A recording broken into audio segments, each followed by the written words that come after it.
Tonight, several developing stories as we come on the air. Vladimir Putin's big demand at the summit over Ukraine. Hurricane Adan strengthens to a Category 5, the potential threats to the East Coast, and a major airline grounded. First, Ukraine's future on the line as President Zelenskyy heads to the White House on Monday. Sources tell ABC News Vladimir Putin wants a big chunk of Ukrainian territory. New details on what was discussed in that historic summit in Alaska. Putin given a red carpet welcome, but the meeting ending without a ceasefire as Russia continues its attacks in Ukraine. Plus, the personal letter from First Lady Melania Trump, the issue she raised with Putin.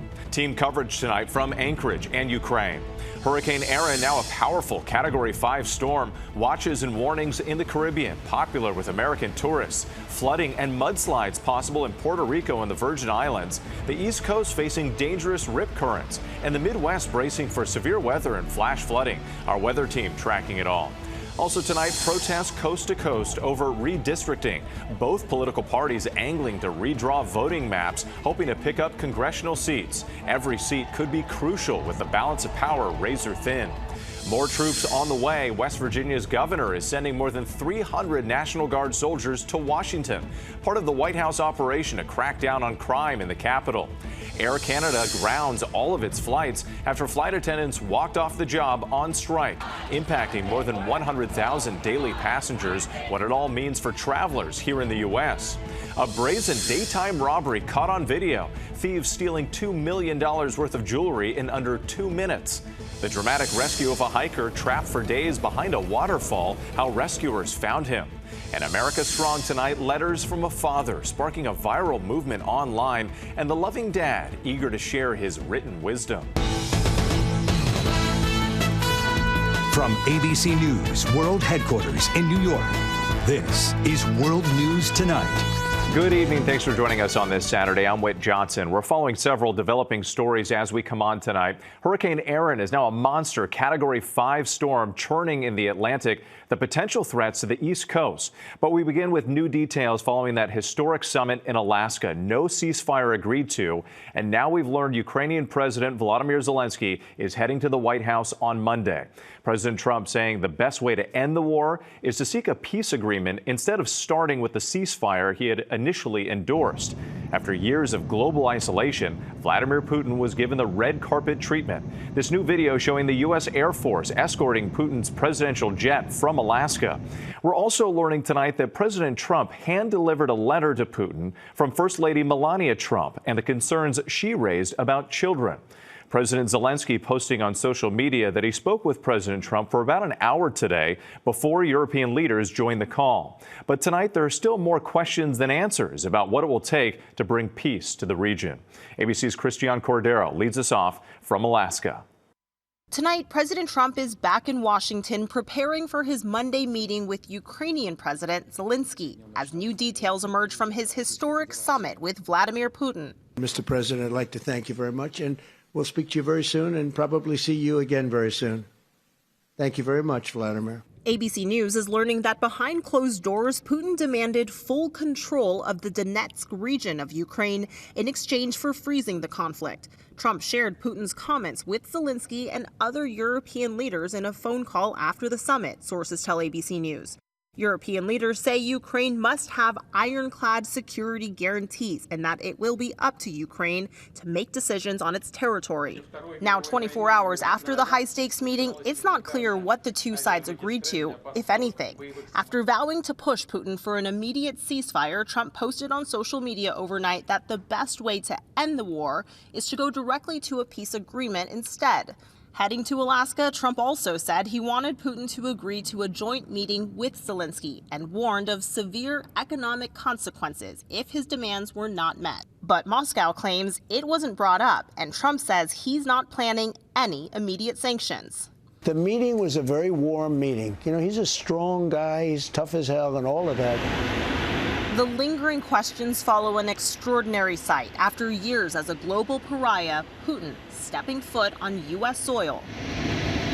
Welcomed with a red carpet, a hearty handshake, and a military flyover. Inside the meeting, Putin asked by ABC's Rachel Scott about ongoing Russian attacks. Mr. Putin, will you agree to a ceasefire? Mr. Putin, will to not killing any more civilians. After campaigning on his ability to broker a peace agreement, Trump now says it will be up to Ukraine to reach a deal with Putin. I would also say the European nations, they have to get involved a little bit, but it's up to President Zelenskyy. It raises the stakes for Monday, when Zelenskyy will return to the White House since his tense visit in February that broke down into a shouting match.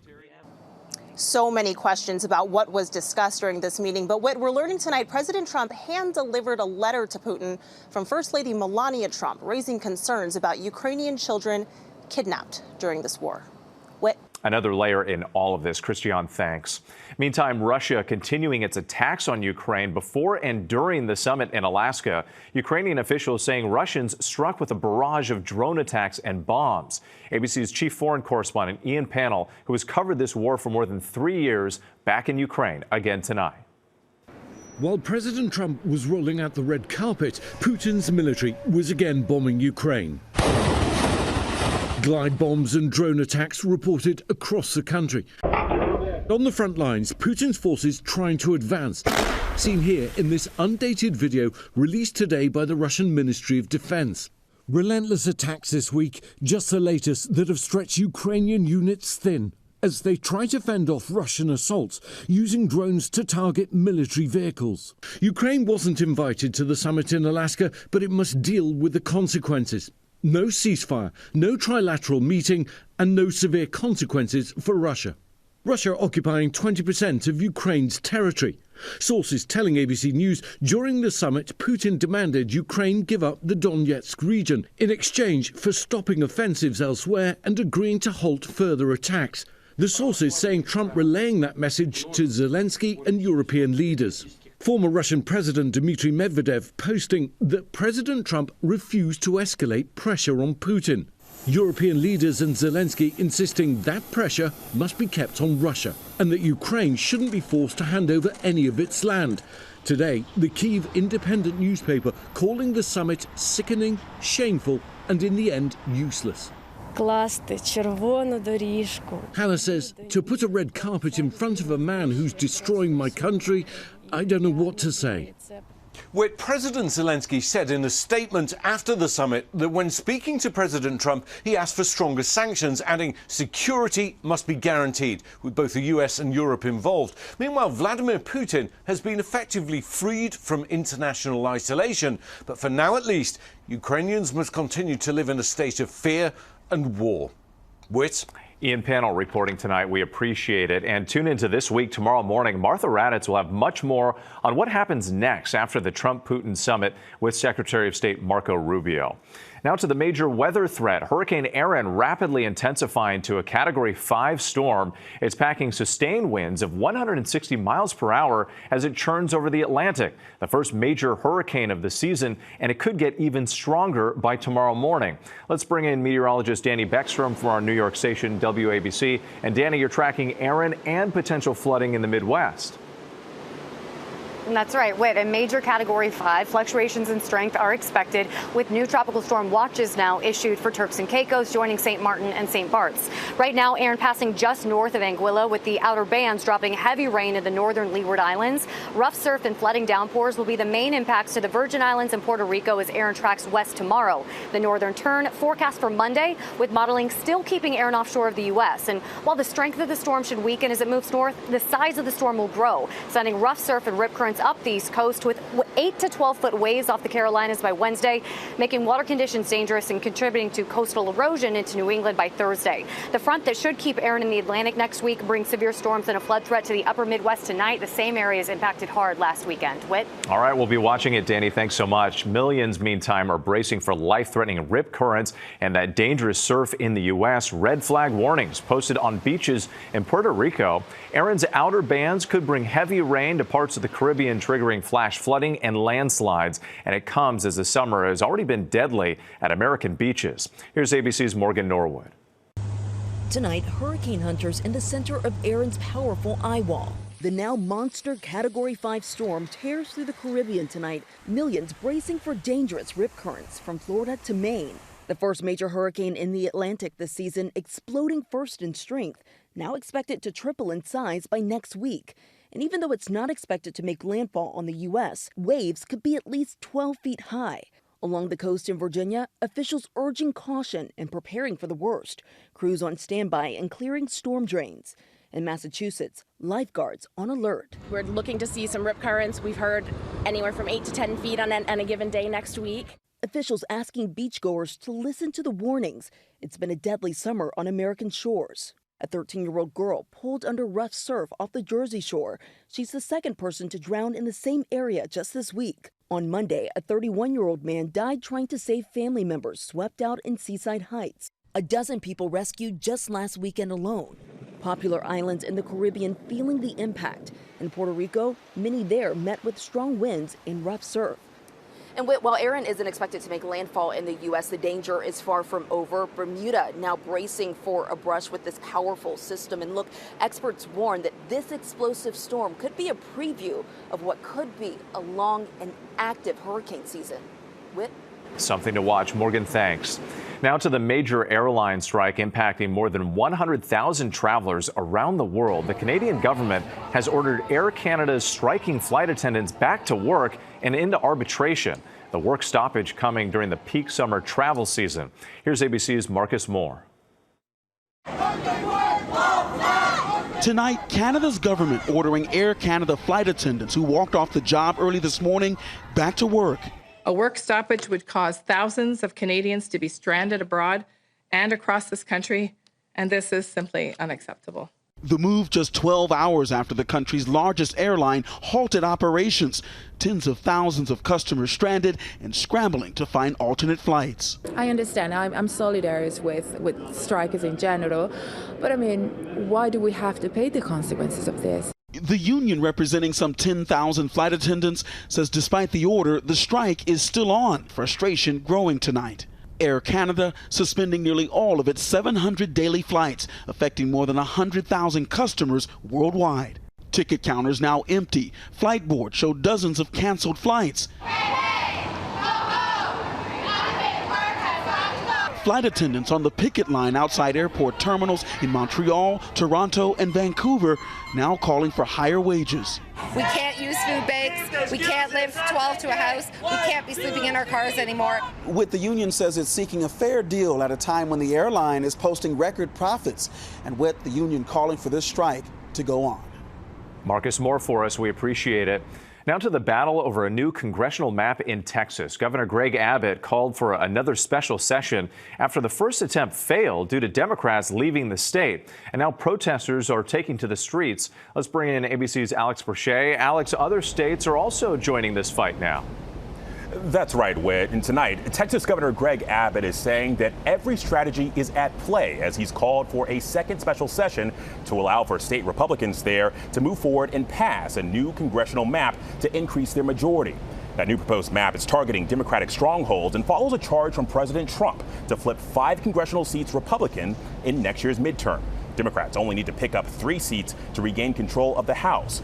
Meanwhile, California Governor Gavin Newsom is looking to counter what's happening in Texas with a plan of his own, calling for a special election to enact new maps that would help Democrats there flip 5 of the state's 9 remaining Republican districts and nullify what's happening in Texas. But ultimately, California voters will have the final say as to whether or not that happens. And other states could begin redistricting fights of their own based off of what happens in Texas and in California. Whit? Yeah, looks like this political fight is just getting started. Alex, thanks. West Virginia is deploying hundreds of National Guard troops to Washington, D.C. This is in response to a request by the White House. It comes as President Trump has declared a crime emergency in the nation's capital, deploying 800 National Guard troops, protesters gathering outside the White House. Meanwhile, Attorney General Pam Bondi reversed an order placing the head of the DEA in charge of the police force after an emergency hearing. Next tonight, the dramatic rescue of a hiker trapped behind a waterfall for 2 days in the California mountains. Authorities say the force of the water pushed him off his climbing lines. The 46-year-old was hiking with friends who decided to turn back. Here's ABC's Melissa Adan. Tonight, search and rescue teams in California calling this a stunning survival story after a hiker was trapped for 2 days behind this waterfall. The Tulare County Sheriff's Office says 46-year-old Ryan Wardwell went hiking last weekend in the Sequoia National Forest with plans to rappel the waterfalls at 7 Teacups. Officials say Wardwell was last seen at the top of the falls, but never made it back to his car that night. Wardwell getting trapped after coming off of his rappel lines and got caught in the river's hydraulics. Days later, on Tuesday morning, a drone used by the Tulare County Sheriff's Office search teams spotted Wardwell behind one of the waterfalls. I had to be careful not to drag them through the waterfall. California Highway Patrol Flight Officer paramedic Mike Crane, part of the rescue team that hoisted the hiker to safety. Respect the mountains. It's beautiful, but it's dangerous, and you could die up there very easily. The Tulare Sheriff's Department says that Wardwell is an experienced hiker who suffered minor injuries and dehydration. And those rescuers getting there just in time. Melissa, thanks. The mayor of New Orleans, LaToya Cantrell, has been indicted, accused of criminal cover-up to hide an alleged affair with a police officer assigned to protect her. Let's bring in ABC's Perry Russum. And Perry, what more are you learning tonight? Yeah, Whit, according to an indictment, the mayor's accused of trying to cover up a relationship with her bodyguard. Prosecutors say taxpayer money was used to pay for personal trips to Martha's Vineyard and wine tasting in Napa Valley. This is the result of years-long investigation into Mayor LaToya Cantrell. Federal prosecutors say in all, her bodyguard's trips cost the city more than $70,000. Investigators say the scheme lasted for nearly 3 years, and the two tried to hide it all by using WhatsApp to keep their messages encrypted and then deleting their conversations. Cantrell is the first woman to become mayor of New Orleans and is now the first mayor in the city's history to face charges while in office. Cantrell has denied being in a relationship with her bodyguard. Whit. All right, Perry Russum, our thanks to you. There's much more ahead on World News Tonight this Saturday, including what caused this massive fire on a busy highway. And shocking video of a brazen robbery, $2 million worth of jewelry gone in less than 2 minutes. Next tonight, a horrific crash in Houston today. Thick flames blanketed a highway after a tanker truck caught fire. The driver was killed and the front half of that truck left the roadway. It was carrying nearly 9,000 gallons of fuel and burned for some time. The cause is under investigation. There's new video of a brazen robbery. 4 people, some using axes, broke into a Seattle jewelry store on Thursday. Some seen busting up display cases and loading up bags. Seattle Crime Stoppers says that they were in the store for less than 2 minutes and got away with about $2 million worth of jewelry. When we come back, AT&T customers could be eligible to get some money in a legal settlement. Details just ahead. If you're an AT&T customer, you could be eligible to receive some money. It's part of a $177 million settlement of a data breach discovered last year. Personal information of more than 73 million customers wound up on the dark web. Past and present customers can file claims that could be worth up to $7,500 each. Still ahead, America Strong, the dad who teaches us the power of pen and paper. Finally tonight, America Strong, a dad sharing his special gift. A tradition from the heart that started 20 years ago. Rosie Paulik was at sleepaway camp for the first time when her father, Buzz Ecker, started writing her daily handwritten letters. This is the very first one. "Hi, Rosie, I love you and I miss you." Adding, "You have no idea how proud I am that you are up there." And they were always signed, "Love, Dad." He'll let me know how proud he is of me and how excited he is for me. Rosie estimates her dad has sent her more than 3,500 handwritten letters. She's now 30 and a parent herself, and her father started writing to her son, Jackson. "Hey, Jackson." Then Rosie had an idea, wondering if others might benefit from her father's written wisdom. Posting this message on TikTok, "He is more than willing to be your dad via the snail mail." Creating a website she calls the Dad Letter Project. Within a week, more than 600 people from around the world signed up. We are inundated with requests. Since then, Rosie's dad, fully on board, spending time at his Michigan cabin writing to strangers. More than 150 letters so far. And tonight, Rosie telling us the demand for a dad letter is now so high they're recruiting other dads to help share the love. Well, the internet is loving it already, and so are we. I'm Whit Johnson in New York. Have a great night. David Muir, the most watched newscast in America. And now, ABC's World News Tonight has won the Emmy for Best Live News Program for the third year in a row.